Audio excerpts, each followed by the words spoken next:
আপনি এখন যেটা দেখছেন রাতের আকাশে জ্বলজ্বল করা একটি তারা, এটা শুধু একটা আলোর বিন্দু নয়, সেটা একটা জীবন্ত বস্তু যার জন্ম হয়, বেড়ে ওঠে এবং একসময় হয় মৃত্যু।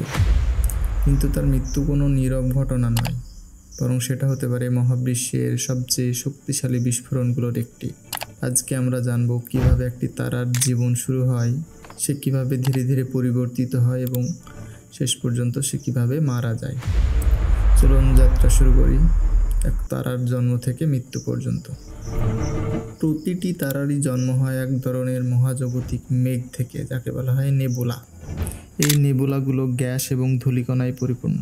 নেবুলার ভেতরে কোথাও কোথাও যখন গ্যাস এবং ধূলিকণার ঘনত্ব বেড়ে যায়, তখন মধ্যাকর্ষণের ফলে ওই পদার্থগুলো সংকুচিত হতে শুরু করে। এই সংকোচনের ফলে তাপমাত্রা এবং চাপ বাড়তে থাকে।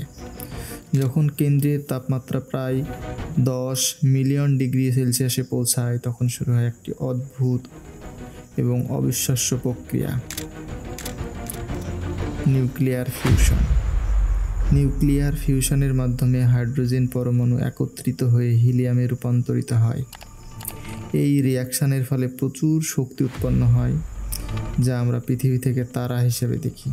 আর এই সময়টাকেই বলা হয় তারার মেন সিকোয়েন্স বা মূল জীবনধারা। এই পর্যায়ে তারা লক্ষ কোটি বছর স্থায়ী হয়, নির্বিচারে আলো ও তাপ ছড়াতে থাকে। আমাদের সূর্য এখন এই পর্যায়ে আছে এবং এটি এই অবস্থায় এখনও 10 মিলিয়ন বছর পর্যন্ত থাকবে। এরপর সময় গড়ায় ধীরে ধীরে তারার ভেতরের হাইড্রোজেন ফুরিয়ে আসতে থাকে। তখন তারার কেন্দ্র সংকুচিত হয় এবং বাইরের স্তর প্রসারিত হতে শুরু করে। এতে তারা রেড জায়েন্ট বা সুপার জায়েন্টে রূপান্তরিত হয়। এই পর্যায়ে তারা বিশাল আকার ধারণ করে। কোনো কোনো তারা তার আগের থেকে 1000 গুণ পর্যন্তও বেড়ে যায়। একটি তারার মৃত্যু কেমন হবে তা নির্ভর করে তার ভরের উপর।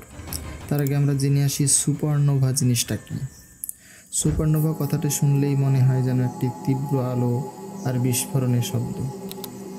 আর সত্যিই তাই, একটি সুপারনোভা এত শক্তিশালী হয় যে কয়েক সপ্তাহের জন্য পুরো গ্যালাক্সিকে আলোয় ভরিয়ে দেয়। বিজ্ঞানীরা বলেছেন এক একটা সুপারনোভা এক একটি নতুন নক্ষত্র গঠনের ক্ষেত্র তৈরি করে। আর এই বিস্ফোরণ থেকেই ছড়িয়ে পড়ে নতুন উপাদান, কার্বন, অক্সিজেন, লোহা। একটি তারার মৃত্যু কেমন হবে তা নির্ভর করে তার ভরের ওপর। যেমন আমাদের সূর্য, এটি ধীরে ধীরে বাইরের স্তর ঝেড়ে ফেলবে এবং তৈরি করবে প্ল্যানেটারি নেবুলা।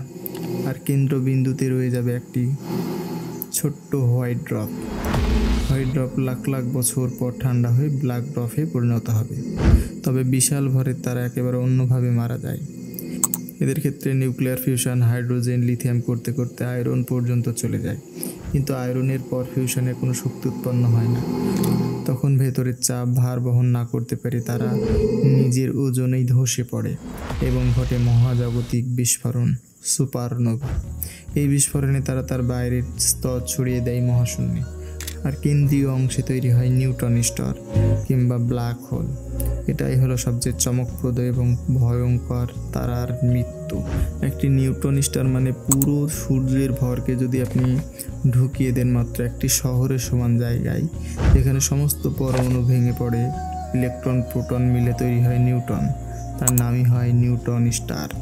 আর যদি তারার ভর হয় সূর্যের থেকে 20 গুণ কিংবা তার বেশি, তাহলে সৃষ্টি হয় ব্ল্যাক হোল। এখানে মধ্যাকর্ষণ শক্তি এত বেশি যে কোনো কিছু, এমনকি আলো বের হতে পারে না। একবার ঢুকলেই আর কোনো পথ নেই ফেরার। আপনি যদি আজ রাতের আকাশের দিকে তাকান, কিছু তারা হয়তো এখনই শেষ নিঃশ্বাস নিচ্ছে, কিন্তু আপনি তার আলো এখনও দেখতে পাচ্ছেন, কারণ সেই আলো আমাদের কাছে পৌঁছাতে সময় লাগে বছরের পর বছর। একটি তারা মারা যায় কিন্তু রেখে যায় ধূলিকণা, শক্তি এবং উপাদান, যেগুলি আবার নতুন তারার জন্ম দেয়। তৈরি হয় গ্রহ, এমনকি জীবন। হয়তো আমাদের শরীরের মধ্যেই আছে কোনো এক মৃত তারার ধূলিকণা। তাই বিজ্ঞানীরা বলেন we are made of star dust. এই ছিল তারার জন্ম, জীবন আর মৃত্যু, এক মহাজাগতিক ট্র্যাজেডি, যা আবার নতুন সৃষ্টি দিয়ে শুরু হয়। যদি এমন আরও বিস্ময়কর ভিডিও পেতে চান তাহলে লাইক দিন, কমেন্ট করুন আর চ্যানেলটিকে সাবস্ক্রাইব করতে ভুলবেন না। দেখা হবে পরবর্তী বিষয়ে।